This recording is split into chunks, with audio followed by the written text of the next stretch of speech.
Having faith like a child is understanding that there's a constant need to be dependent on God, just like a child is dependent on their parents. In my life, I constantly try to do things on my own. I constantly get anxious because things aren't going my own way. But when I realize that I'm doing this, I like to take a step back, take a deep breath, and remember that God says that we can give up all our things to Him in prayer and supplication.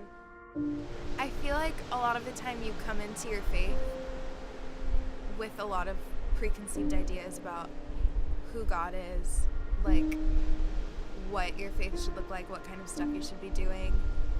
And I think a big part of having faith like a child is like learning to let go of those things. We are able to put the responsibility of adult things and hardship on our true Father.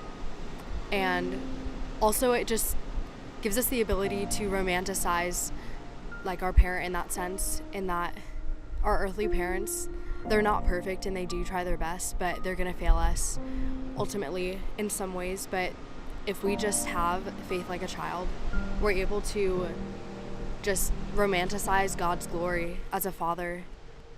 Faith like a child is seeing your faith with fresh eyes every day and not growing stagnant or just bored in your faith, but really desiring to see God in a new way every day and just continuously being in awe of Him.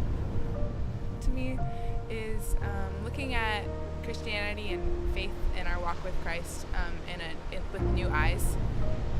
As we grow older, I think things become routine and almost mundane, and if we really looked at things with the eyes of a child, there'd be more excitement. Having the capacity to believe in the supernatural and believe in God's love without being a skeptic, but it doesn't necessarily mean having blind faith, just believing what anyone tells you.